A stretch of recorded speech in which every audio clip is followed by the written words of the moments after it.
இன்றைக்கி நம்ம வீடியோவில் என்ன பார்க்க போகிறோம் அப்படின்னா மருதாணியை வந்து கையில் போடுறது எப்படி ரொம்ப சிவப்பாக வர்றதுக்கு என்ன பண்ணணும் அப்படிங்கிறத பார்க்க போகிறோம். அதே சமயம் அதை தலையிலே உபயோகிச்சுக்கலாம். இதை எப்படி அரைக்கணும், அதுக்கு தேவையானது என்னென்ன பொருட்கள் நல்லா சிவந்த மருதாணியாக வர்றதுக்கு என்ன செய்யணும் அப்படிங்கிறத பார்க்க போகிறோம். முதல்ல வந்து மரத்துலேருந்து இந்த மாதிரி குச்சிகளை வந்து மருதாணி கிளையிலேருந்து நம்ம உடச்சிக்கிறோம். இதை வந்து நீங்கள் இந்த ஊனி வச்சிங்க அப்படின்னாலும் இந்த மாதிரி முத்துன அந்த மாதிரி இருக்கிறத வந்து ஊனி வச்சிங்க அப்படின்னாலும் இது முளைக்கும். இது வந்து நாட்டு மருதாணி, நல்லாவே செவக்கும். இதோட என்னென்னலாம் நம்ம சேர்க்கணும் அப்படின்னு பார்க்கலாம். மருதாணி வந்து தலைக்கும் போடுறது குளிர்ச்சி. அந்த காலத்தில் வந்து மருதாணியை வந்து என்ன பண்ணுவாங்க அப்படின்னா உடம்பு குளிர்ச்சிக்காகவும் அழகுக்காகவும் பெண்களுக்கு உபயோகிக்கிறது பழக்கமாக இருந்தது.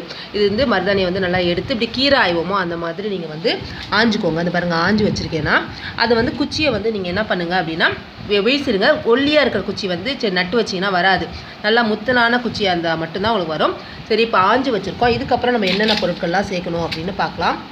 மருதாணி நல்லா செவக்கிறதுக்கு என்ன செய்யலாம் அப்படின்னு பார்க்க போகிறோம். நல்லா வந்து மருதாணி இலை இந்த மாதிரி உதியை எடுத்துக்கிட்டோம் இல்லையா. அதுக்கப்புறம் என்ன பண்ணுங்கள், ஒரு எலுமிச்சம்பழம் அளவு வந்து இருக்கிற அளவுக்கு, அதாவது நெல்லிக்காய் அளவு எலுமிச்சம்பழம் அளவு இருக்கிற 2 சின்னது வரை புளி போட்டிருக்கேன் பார்த்திங்களா. இதை வந்து தண்ணியில் ஊற வச்சுக்கோங்க. இது வந்து புளி நல்லா கரும்புளி போட்டிருக்கேன், அதனால் நல்லா கலர் கொடுக்கும். அது புது புளியை விட புது புளிலாம் கொஞ்சம் கூட எடுத்துக்கோங்க. நல்லா கருப்பாக பழைய புளி போட்டிங்கன்னா நல்லா உங்களுக்கு கலர் கொடுக்கும். அதுக்கப்புறம் வந்து எலுமிச்சம்பழம் வந்து நல்லா குளிர்ச்சி கொடுக்கும், இன்னும் நல்லா கலர் கொடுக்கும். அதுக்காக போட்டிருக்கேன். அதை கொஞ்சம் எடுத்துக்கோங்க. அதுக்கப்புறம் வந்து டீ தூள் வேணும் அப்படின்னா டீ தூள் போடுவீங்க, கலர் இன்னும் வேணும் அப்படின்னு நினைக்கிறவங்களுக்கு வந்து இந்த மாதிரி டீ தூளை வந்து எடுத்து அதோட இது போட்டுக்கலாம். கோல்டு வராமல் கொஞ்சம் இது கிராம்பு வந்து இன்னும் கொஞ்சம் கலரும் கொடுக்கும், உடம்புக்கு நல்லது. ஸோ இதே சேர்த்து அரைச்சிட்டோம் அப்படின்னா நல்லது. நீங்கள் டீ தூள் போடுறதுனா போடுங்க. ஏன்னா எலுமிச்சம்பழமும் புளியும் போட்டாலே நல்லா உங்களுக்கு கலர் கொடுக்கும். இன்னும் நல்லா வரணும், கருப்பாக வரணும் அப்படின்னு நல்லா கலர் கொடுக்கணும் அப்படின்னா அவங்க வந்து டீ தூள் யூஸ் பண்ணிக்கிறது நல்லது. ஸோ இந்த மாதிரி எடுத்துக்கோங்க. இதை வந்து நம்ம வந்து அம்மியில் அரைச்சோம் அப்படின்னா மைய அரைப்பாங்க.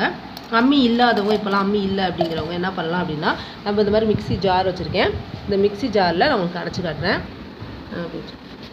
இப்போ வந்து இதில் வந்து போட்டாச்சு, மருதாணியை போட்டாச்சு. இப்போ என்ன பண்ணுங்கள், இந்த கிராம்பையும் அதோடையே சேர்த்து இந்த கிராம்பை போட்டுக்கோங்க. பாருங்கள், இந்த கிராம்பு இருக்கு இல்லையா, அதையும் அதில் அரைக்கிறதுக்கு அதோட போட்டுக்கோங்க. இப்போ நம்ம தண்ணி வந்து இதுக்கு விட்டு அரைக்கிறதுக்கு வந்து அந்த புளி தண்ணி நம்ம கரைக்கிறோம் இல்லையா. பாருங்கள், புளி தண்ணியை நல்லா அந்த மாதிரி கரைச்சி விட்டிங்க அப்படின்னா அது வந்து ஊற வச்சுருந்தீங்கன்னா அந்த மாதிரி கரைஞ்சிரும். பாருங்கள், தண்ணி வருது பாருங்கள். நம்ம கருப்பு புளி அப்படிங்கிறதுனால நல்லா உங்களுக்கு ஒரு இது வருது. அதை வந்து நல்லா கரைச்சி விட்டுக்கோங்க.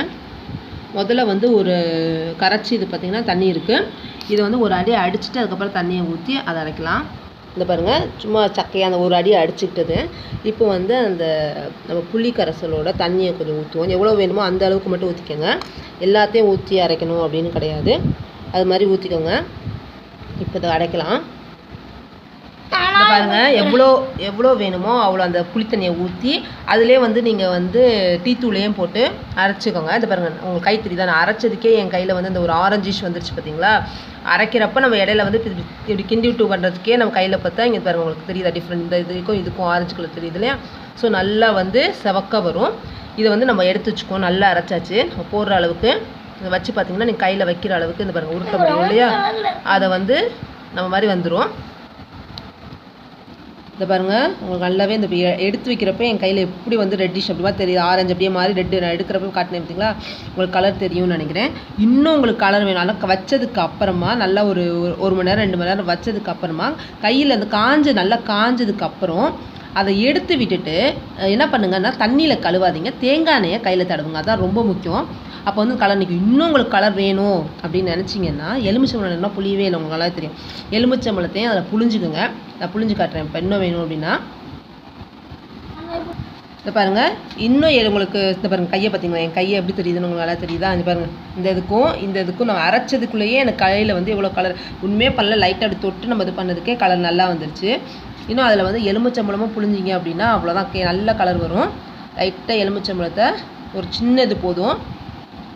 பித்தம் சூடு ஆனால் நல்லா குளிர்ச்சி. இது நல்லா அதுக்கு தகுந்த மாதிரி பார்த்துக்கோங்க. இப்போ ஃபெஸ்டிவல் டைம் நிறையா ஃபங்க்ஷன்லாம் வருது இல்லையா, நவராத்திரியெல்லாம் வருது, தீபாவளிலாம் வருது.